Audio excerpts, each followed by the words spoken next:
So yan, magandang hapon po sa ating lahat. Katatapos natin magpakain at painom ng ating mga alaga, no? At hindi pa tayo nakakakolekta ng itlog. Hinala ko may nakawala na naman dito sa mga alaga natin. No? So, marami po yan. Marami pa tayong itlog na makukuha. Yun. No? Pero sa ngayon, tayo po ay magsasalin na po ng ating patoka. No? Avimax. Gawa po ng Pilmeco to. No? Gawa po to ng Pilmeco. At ito ang ating premium patoka. Alright? So, tara magsalin po muna tayo habang nagkwekwentuhan. No? At yun nga, di pa tayo nakakapagkuha ng mga itlog. Araw-araw na po tayo may order ng itlog ng pugo. At iniisip ko kung tayo po ay i-incubate na, no? Kasi lumilipas na po yung panahon ng ating mga alagang pugo, no? Mahirap malipasan eh. Sabagay, isang pisa lang, nasa 700 plus CCU yun. Wala tayong problema. Pero ang gusto ko kasi is ma-maximize po eh. Para marami tayong matipiling magaganda ang sukat na layers and breeders po. Para magkaroon rin tayo ng culling and selection, no? Para hindi pa downgrade yung mga layer stocks natin or breeding stocks, no? Gusto ko every year ay na-upgrade po natin sila. And plan din po natin kumuha ng mga male pugo sa ibang breeders. Ayan, no? Kaya kung may mga kakilala po kayo na mga nag-aalaga ng pugo at willing magbenta ng lalaki, sabihan niyo po ako, no? Para at least hindi tayo mag-inbreeding. Well, sa totoo lang, ayon sa research, hindi naman big deal po ang inbreeding sa mga ibon, no? Katulad ng pugo. Hindi naman daw po big deal. Pero, syempre, mas maganda na rin yung prevention. Diba? Mahirap kasi pag nag-decline ang linyada natin. Mahirap nang bumawi po. No? Mahirap bumawi. Kaya hanggat maaari, kung kaya, iwasan po. No? Mahirap pag nakapag-produce na tayo ng mga CCU na resulta ng inbreeding, yari na tayo, di ba? Dispalinghado na yung genes nila, no? Pero yun nga, wala naman tayong choice. Bibihira naman po yung nagbebenta ng anong tawag dito?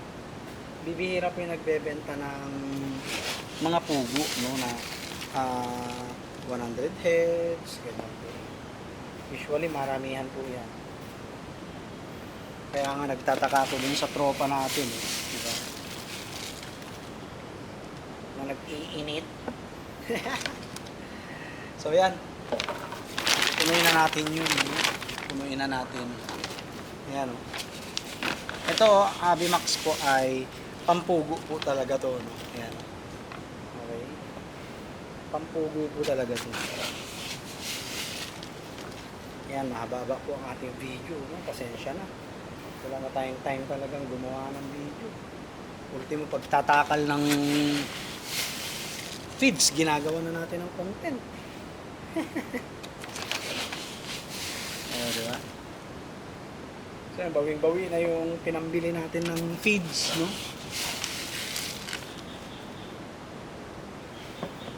Yan. Nakakaipon po tayo sa pugo. Talaga. Kaya darating yung time na yung mga game fouls natin dyan, mga pili na lang talaga. Piliin. So, syempre, kanya-kanya larangan naman yan, no? Hindi naman tayo nagsasabong sa sabungan. Paano nga naman may bibili sa atin? Diba? Kaya yun din yung at least kung pugo, mapabata, mapamatanda, bibili, no? Bibili lang isa. Yun eh. Okay, puno na. Okay. Ayan. Narating na natin. Ayan. Puno na po. So, solve na naman ang pagkain nila ng isang buwan. Tapos meron pa dito, ang dami natira. Ayan, no? Tapos, gagawin po natin, mangunguha tayo ng itlog, no? Hindi ko na muna gagawa ng content yung doon sa mga manok natin doon sa kabila, no? At para at least makontrol lang natin yung paggawa ng content, no? Well, anyway, dami natin kukunin itlog. Si mama kasi hindi nanguha bago pumunta ng dagat. Ayan. Pakita na yan. Marami tayong order.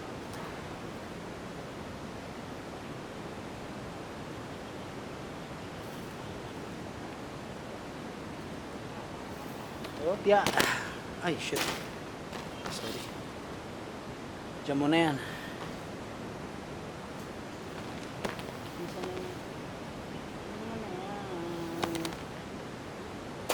Dami to.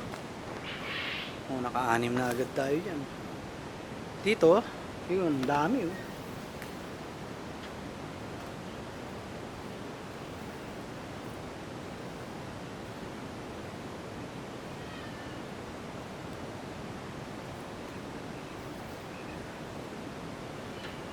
Ilan ito? 8. Tama ba? Ayan. 2, 4, 6. Oo, tama. 8. Dami. Dito, guys, ito marami. Lilim-liman yan, oh.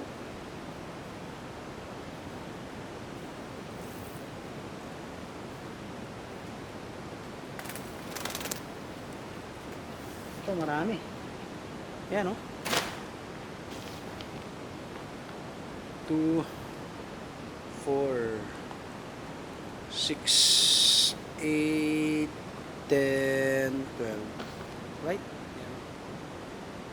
Yan ang pera dyan. No? Yan ang pera dyan. Punta sa kabila.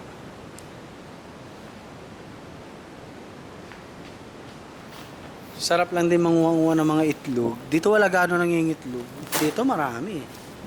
Ayan. Ayan, na. Yun, dalawa dito.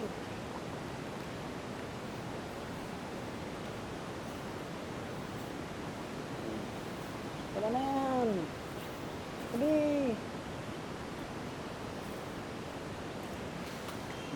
Ayan, oh.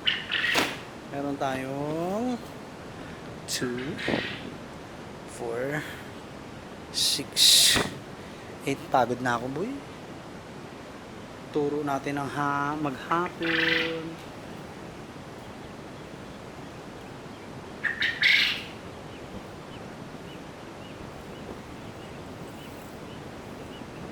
Ayan.